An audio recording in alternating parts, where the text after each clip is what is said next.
Alhamdulillahirabbil alamin wassalatu wassalamu ala Rasulillah wa ala alihi wa ashabihi wa man tabi'ahum bi ihsan ila yaumiddin, amma ba'd. Alhamdulillah, kita di hari ini pertemuan ke-23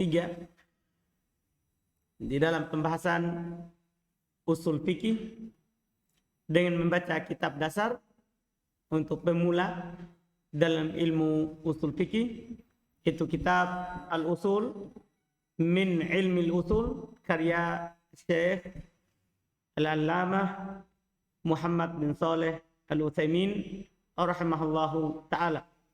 Di pembahasan hari ini, pertemuan ke-23, kita memasuki pembahasan qiyas. Qiyas ini adalah merupakan dalil dari dalil syar'i menurut mayoritas ulama. Bahkan disebutkan bahwa Imam 4 itu bersepakat akan berdalil dengan qiyas. Yang terkenal yang menyelisihi mayoritas dalam masalah ini adalah orang-orang Zahiriyah. Orang-orang Zahiriyah. Iya. Yang menyelisih mereka adalah orang-orang Zahiriyah, karena mereka memang hanya berdalil dengan zahir hadis atau zahir ayat, tidak berdalil bahkan dengan pemahaman. Ya, tidak berdalil dengan pemahaman. Maksudnya pemahaman di sini adalah mafhum al-mukhalafah, pemahaman kebalikan dari ayat atau hadis. Ya, ini mereka. Cuman yang benarnya beramal dengan qiyas itu adalah perkara pokok dalam usul syariat. Dalam usul syariat. Dan pembahasan qiyas ini adalah pembahasan yang penting karena dia termasuk dalil syar'i di dalam masalah berdalil dengan ayat atau hadis dari Nabi sallallahu alaihi wasallam. Kita harus mengetahui syarat dan ketentuannya. Ya, tentunya juga harus mengetahui apa itu qiyas. Apa itu qiyas, serta nanti apa jenis-jenis qiyas yang ada di dalam pembahasan fikih. Ini yang dibahas ini adalah pembahasan usulnya, adapun prakteknya adalah di dalam pembahasan fikih. Prakteknya adalah di dalam pembahasan fikih. Iya, kita baca bismillah. Qala al-muallif rahimahullah ta'ala al-qiyas ta'rifuhu al-qiyasu lughatan at-taqdiru wal musawatu wastilahan taswiyatu fir'in bi aslin fi hukmin li'illatin jami'atin bainahuma fal far'u al-makisu wal aslu al-makisu alaihi wal hukmu maqtadahu ad-dalilul syar'iyyu min wujubin aw tahrimin aw sihhatin aw fasadin aw ghairiha wal illatu al ma'na alladhi thabata bisababihi hukmul asli wa hadhihi al arba'atu arkanul qiyas wal qiyasu ahadul adillati allati tathbutu bihal ahkamus syar'iyyatu wa qad Kata beliau rahimahullahu ta'ala al-qiyas. Qiyas. Pengertiannya. Qiyas secara bahasa adalah at-takdir wal musawah. Mentakdirkan dan menyamakan. Menyamakan. Iya. Artinya dari secara bahasa ini nanti kita bisa pahami makna secara istilah. Secara bahasa namanya ini saya kiaskan. Maksudnya ini saya takdirkan atau ini saya samakan. Samakan. Wastilahan sementara secara istilah. Taswiyatu far'in bi aslin. Menyamakan antara cabang dengan asal. Cabang maksudnya yang tidak ada dalilnya. Asal itu yang ada dalilnya. Paham kan? Antum samakan yang tidak punya dalil dengan yang punya apa? Dalil. Contoh, nanti akan datang pembahasannya.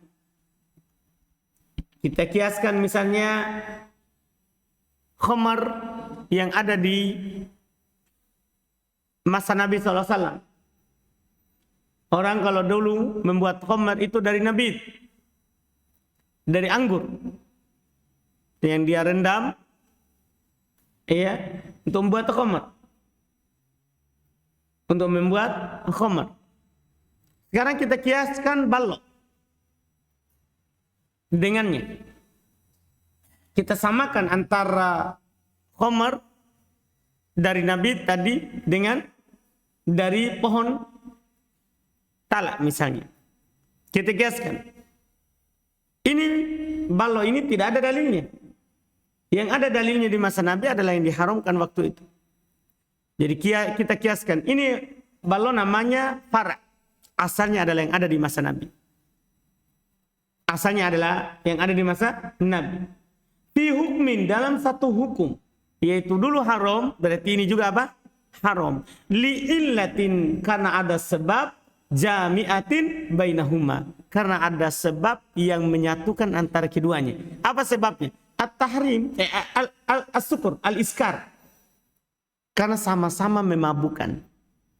Paham? Kenapa khamar yang terbuat dari nabi haram? Itu pertanyaan. Apa sebabnya? Sebabnya adalah apa? Al-iskar.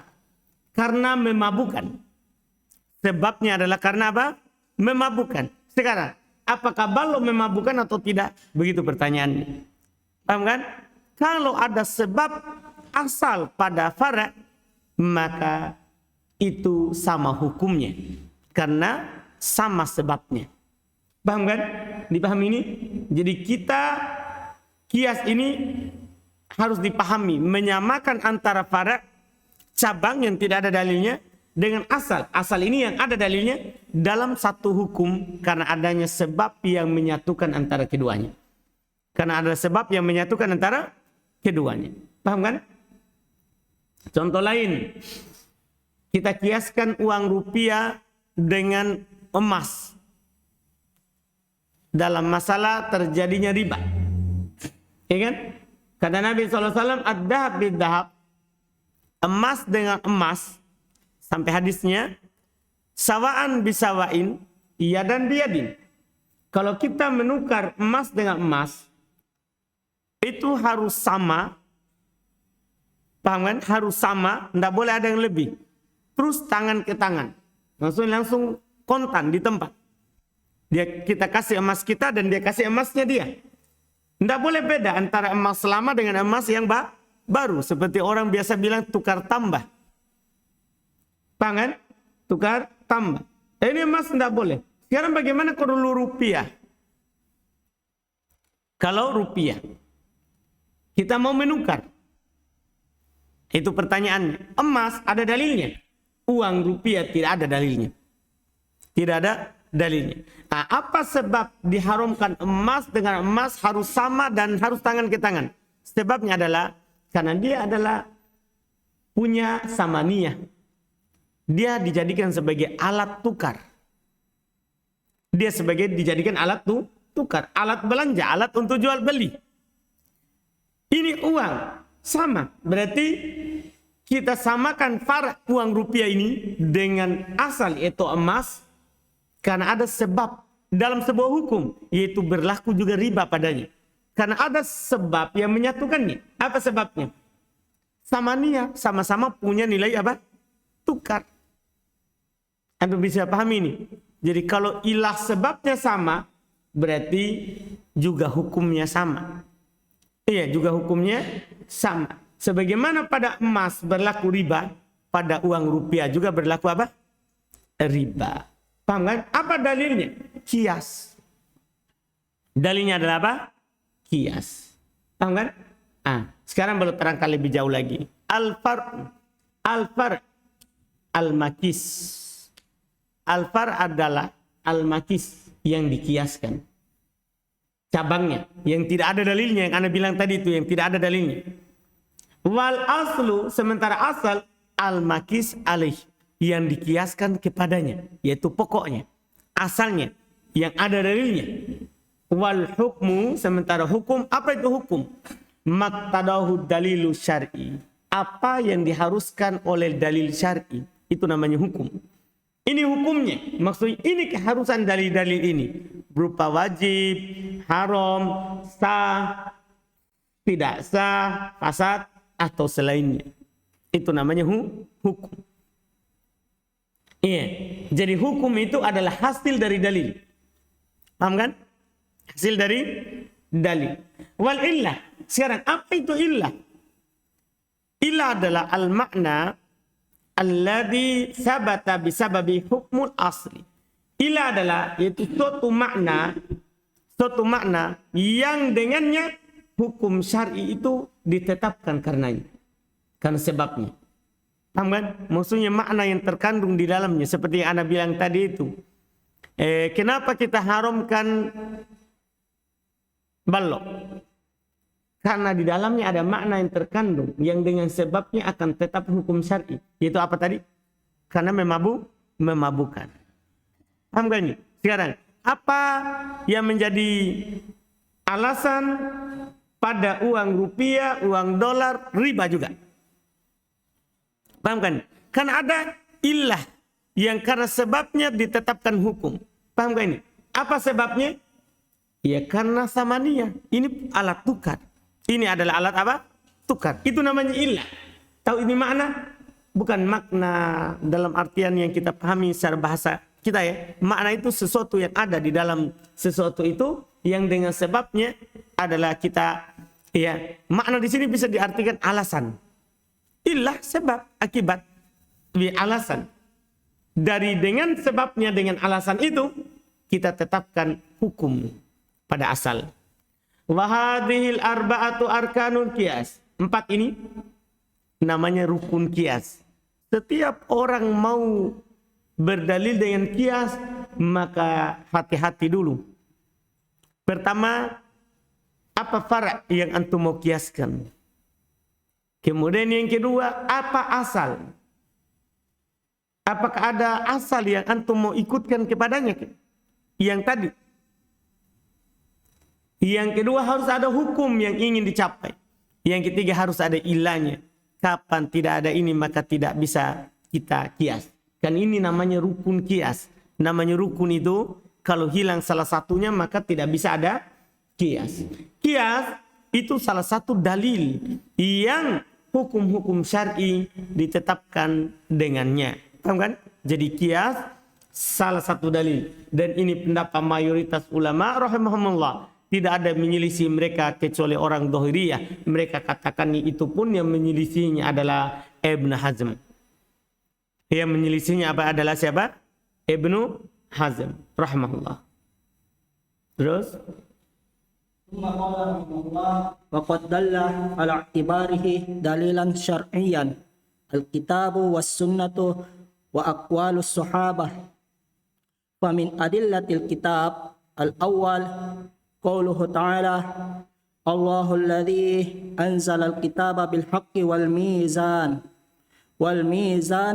ما توزن به الأمور ويقايس به بينها الثاني قوله تعالى كما بدأنا أول خلق نعيده ثم قال والله الذي أرسل الرياح فتثير سحابا فسقناه إلى بلد ميت فأحيينا به الأرض بعد موتها كذلك النشور فشبه الله تعالى إعادة الخلق بابتدائه وشبه إحياء الأموات بإحياء الأرض وهذا هو القياس.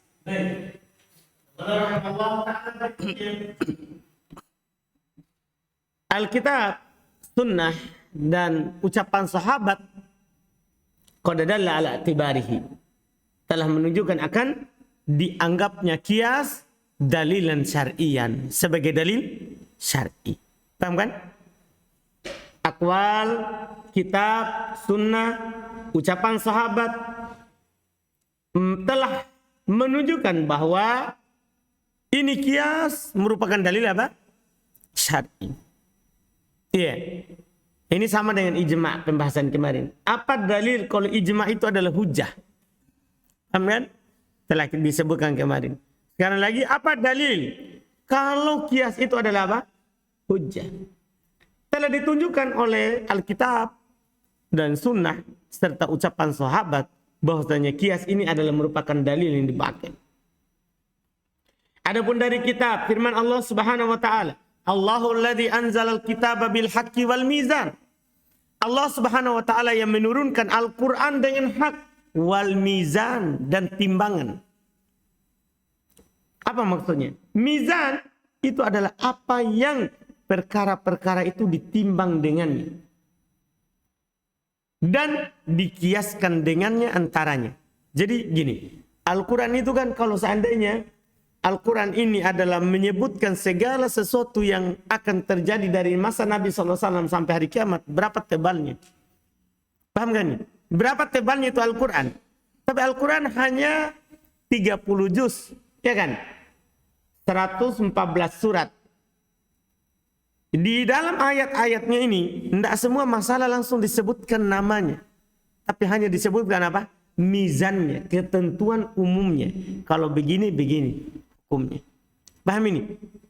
Iya. Jadi yang kita pakai kiaskan. Sebagaimana di masa Nabi ini diharamkan karena ini. Dan ini dalilnya. Maka di masa kita sekarang ini juga diharamkan kalau sama sebabnya. Paham kan? Karena sudah ada timbangannya, ukurannya. Iya, yang bisa dikiaskan kepadanya. Iya, ini dalilnya bahwa mizan juga dipakai. Mizan di sini maksudnya apa? Kias. Demikian pula firman Allah Subhanahu wa taala, kama bada'ana awwala khalqin nu'idu. Sebagaimana kami memulai awal makhluk, demikian pula kami akan mengembalikannya. Itu Allah kiaskan awal sama apa? Akhirnya, sebagaimana awal kalian tidak ada, kemudian Allah adakan, maka nanti di akhirnya kalian sudah mati, kemudian Allah akan hidupkan. Allah akan hidupkan.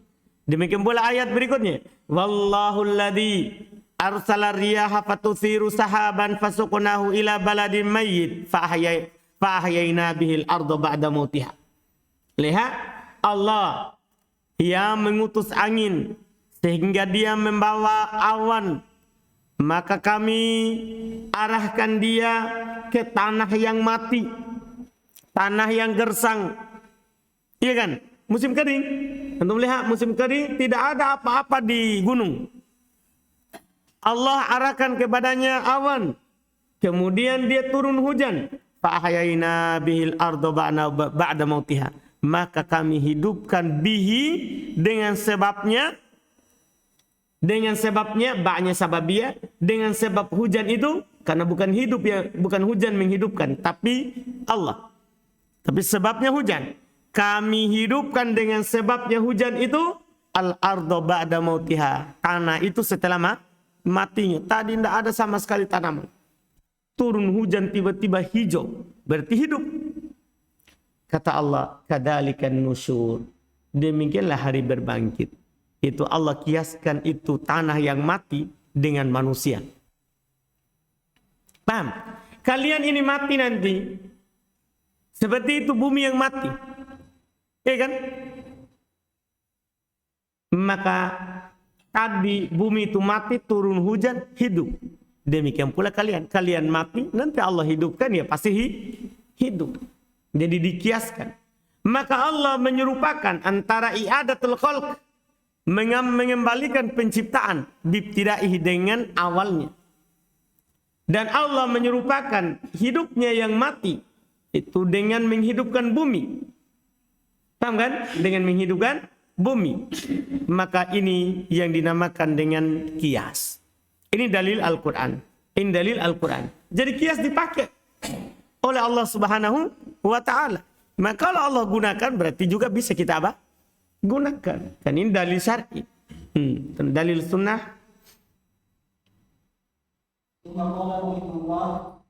ومن أدلة السنة الأول قوله النبي صلى الله عليه وسلم لمن سألته عن الصيام عن أمها بعد موتها أرأيت لو كان على أمك دين فقضيته أكان يؤدي ذلك عنها قالت نعم قال فصومي عن أمك الثاني أن رجلا أتى النبي صلى الله عليه وسلم فقال يا رسول الله ولد لي غلام أسود فقال هل لك من إبل قال نعم قال ما ألوانها قال حمر قال هل فيها من أورق قال نعم قال فأنى ذلك قال لعله نزعه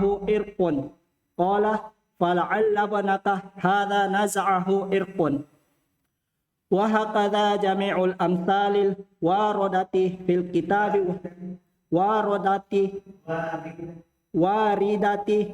وهكذا جميع الأمثال الواردة في الكتاب والسنة دليل على القياس لما فيها من اعتبار الشيء بنظيره.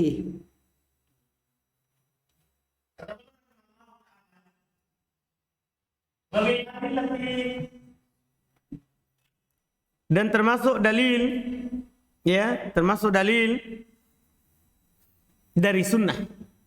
Maksudnya dalil dari hadis bahwa kias ini adalah merupakan dalil. Sabda Nabi Sallallahu Alaihi Wasallam terhadap seorang perempuan yang bertanya kepada beliau tentang puasa ibunya setelah meninggal.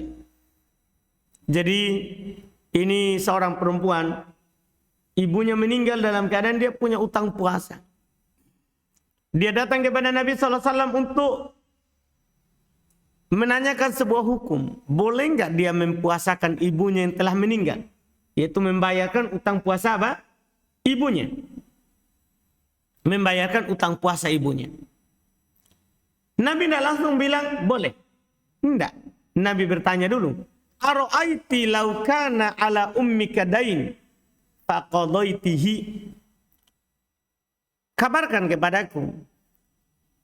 Kalau misalnya ibumu punya utang, kemudian kamu bayar. Bukan utang puasa. Ibumu punya, kan dia bertanya tentang puasa ibunya. Kata Nabi, bagaimana kalau ibumu punya utang, kemudian kamu bayar? Akana yu'addi dzalika anha? Apakah hal itu akan melunasi utang ibumu? Paham pertanyaannya? Kalau utang ini, perempuan itu bilang, "Na'am, iya tentu. Saya kan bayarkan utangnya, berarti itu sudah melunasi utang ibuku." Kata Nabi, "Fasumi an ummik." Maka kalau begitu ya puasa. Ya. Puasakan ibumu, gantikan puasanya. Ya kan? Maksudnya apa? Jadi Nabi samakan utang yang lain kepada manusia dengan utang kepada Allah. Bahkan dalam sebagian riwayat, utang kepada Allah itu lebih berhak untuk ditunaikan daripada utang kepada apa? Manusia. Daripada utang kepada apa? Manusia. Ini dalil pertama. Jadi Nabi menggunakan kias. Dikiaskan utang kepada orang, harta, dengan utang apa? Puasa. Pertama, asalnya adalah utang, cabangnya adalah utang puasa. Cabangnya. Yang menyatukannya adalah kata utang. Yang menyatukannya adalah kata apa? Utang. Sama. Demikian pula dalil kedua. Ada seorang lelaki datang kepada Nabi Sallallahu Alaihi Wasallam. Datang kepada Nabi Sallallahu Alaihi Wasallam.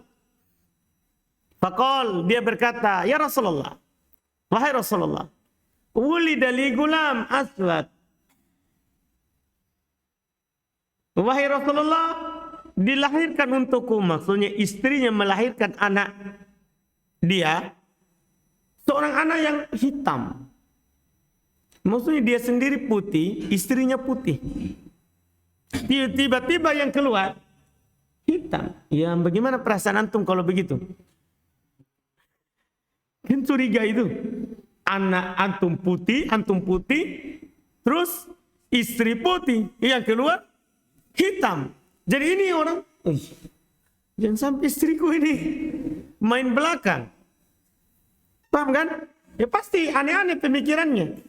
Kan begitu. Maka dia datang kepada Nabi bertanya tentang itu. Ini anak saya lahir hitam. Itu yang ditanyakan. Jangan-jangan ada sesuatu. Nabi tidak langsung menjawabnya. Nabi bertanya kepadanya, halaka min ibil? Apakah kamu punya onta? Ya, ini Masya Allah. Ini namanya untuk memahamkan hukum nanti. Apa kamu punya onta? Laki-laki itu bilang, naam. Iya, saya punya onta. Jadi ini mau dikiaskan ini onta dengan anaknya ini orang yang bertanya. Nabi menggunakan kias. Apa kamu punya onta? Iya, punya. Ma'al wanuha. Apa warnanya? Apa warna ontamu? Itu yang ditanyakan oleh Nabi SAW. Apa warna ontamu? Dia bilang, humrun. Masya Allah, onta merah. Onta yang paling berharga di Arab. Dia bilang, warnanya onta merah. Warna kulitnya apa? Onta merah. Masya Allah. Setelah dia jawab, apa kamu punya onta? Iya. Apa warnanya? Ontanya. Dia bilang, onta merah.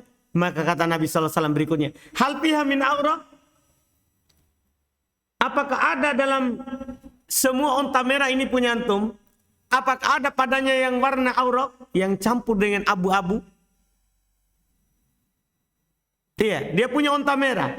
Dari keturunan onta merahnya ini, apakah ada yang warna campur abu-abu?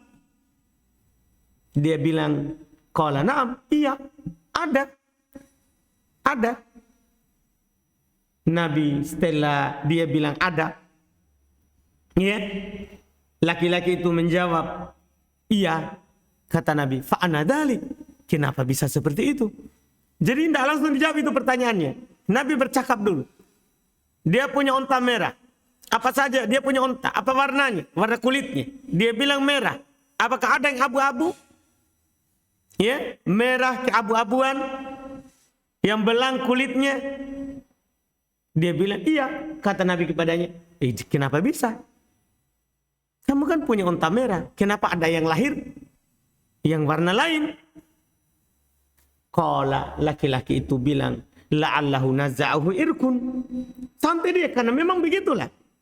Dia katakan ketika Nabi SAW menjawab kenapa bisa begitu, dia bilang la'allahu naza'ahu irkun. Mungkin faktor keturunan ada dari kakek-kakeknya yang begitu.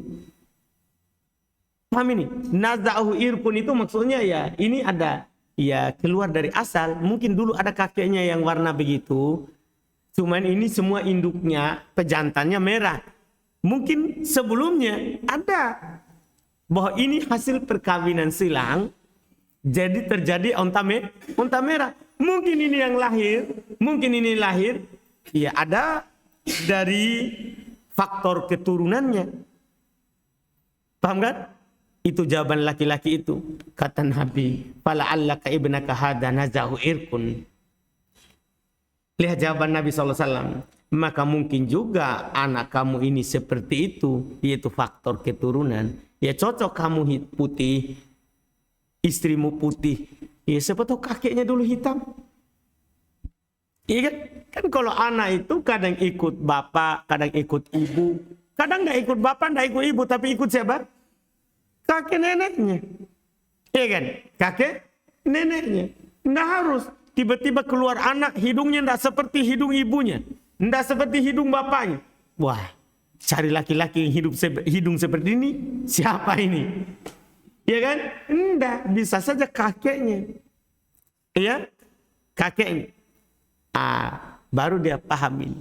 Nabi SAW berdalil dengan apa ini? Kias. Dia kiaskan anak manusia dengan anak apa? Onta. Karena sama sebabnya. Sama apa? Sebabnya. Sama-sama dilahirkan. Sama-sama dilahirkan. Paham kan? Jelas ini? Ini Nabi berdalil dengan kias. Demikianlah seluruh contoh yang ada dalam kitab dan sunnah itu adalah dalil atas kias. Iya kan? Ini kalau dibilang penyebutan contoh tentunya di fikih. Dalil penyebutan contoh tentunya di mana? Di fikih. Paham kan? Karena contoh dalil kias ini ada di fikih. Ada di fikih. Jadi seluruh contoh yang ada dalam Al-Quran dan sunnah itu dalil akan kias. Lima fiha min itibari syai' binadiri, ya, yaitu dengan apa yang ada padanya berupa dianggapnya sesuatu itu dengan yang semisalnya. Dianggapnya sesuatu itu dengan yang semisalnya. Terus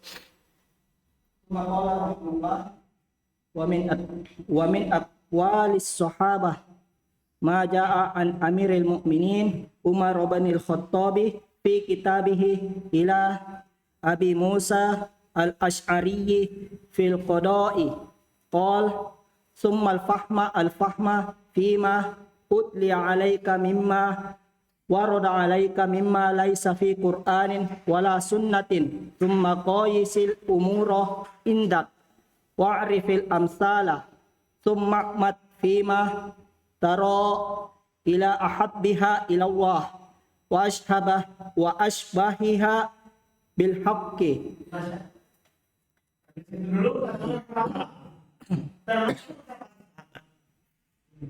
Di antara ucapan sahabat,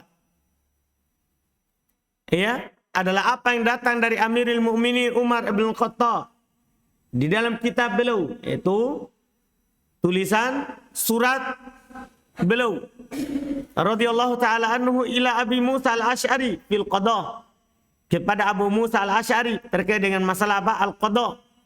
Jadi waktu Khalifah Umar, beliau mengangkat Abu Musa al-Asy'ari sebagai qadi. Masya Allah. Kata beliau kepadanya, "Tsummal fahma wal fahma."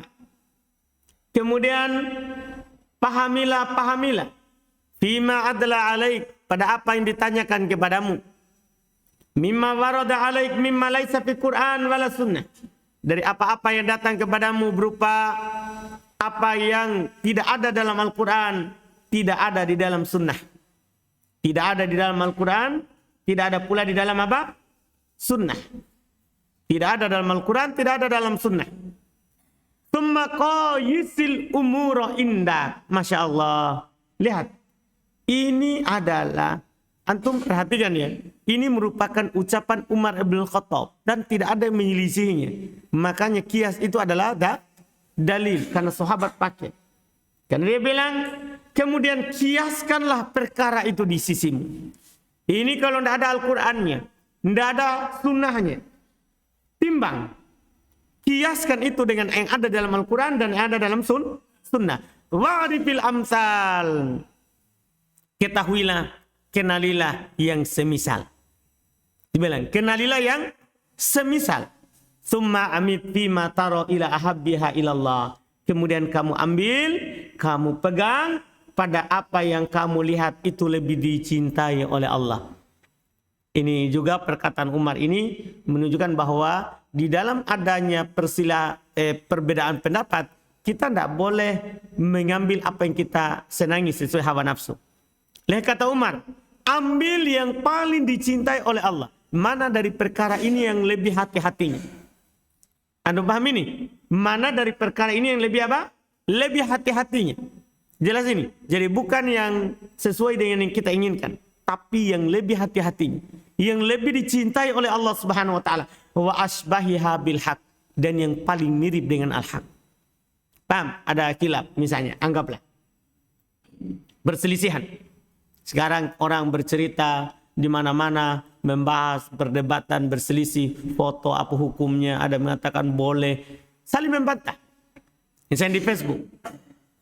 Iya, saling membantah antara ulama Facebook. Nih, saling membantah tentang hal tersebut. Ada mengatakan boleh, ada juga mengatakan kan ini khilaf, kenapa kita harus keras-keras? Iya. Ya, kita melihat mana yang paling mirip dengan al-haq dan mana yang paling dicintai oleh Allah Subhanahu wa taala. Kalau ada khilafnya memang. Kita lihat dalil, kullu musawwir finnar. Setiap yang menggambar di neraka. Kan begitu ayat hadisnya. Setiap yang menggambar di neraka. Sekarang kalau kita tidak samakan, apakah tidak ada sesuatu dalam hati bahwa ini foto juga masuk dalam gambar yang disebutkan dalam hadis? Kalau kita berpegang dengan itu pasti ada sesuatu. Weh, jangan sampai ini masuk. Ya kan? Karena apa yang mengeluarkannya? Karena apa yang mengeluarkannya? Jadi kita berpendapat, kita memilih yang ahabbuha ilallah dan asbahiha bil haq.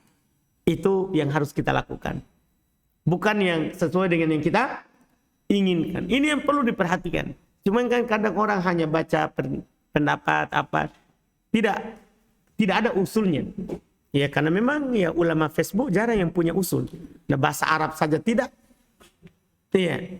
Nah, ini masalahnya. Jadi perdebatannya tidak ada ujungnya. Tidak ada ujungnya. Karena hal tersebut. Kata belum? Satu lagi ya. Qala Ibnu Qayyim rahimahullahu taala wa hadha kitabun jalilun talaqqahu ulama'u bil qabuli. Ini tulisan umat ini diterima oleh para ulama rahimahumullah. Artinya kenapa Ibnu Qayyim ini singgung itu? Yaitu Umar menyuruh amalkan kias. Ini diterima oleh para ulama rahimahumullah. Ini menunjukkan adalah ini Ibnu Qayyim menukil kesepakatan bahkan akan bolehnya berdalil dengan apa? Kias. Dan ingat, ucapan sahabat adalah hujjah. Ucapan sahabat adalah apa? Hujjah. Apalagi yang berucap ini siapa? Umar bin Khattab. Yang Nabi SAW katakan, iyat tabi'in nas Abu Bakar wa Umar faqad rasyadu. Kalau manusia ikut Abu Bakar dan Umar, maka mereka telah diberi apa? Hidayah. Ya kan? Terus?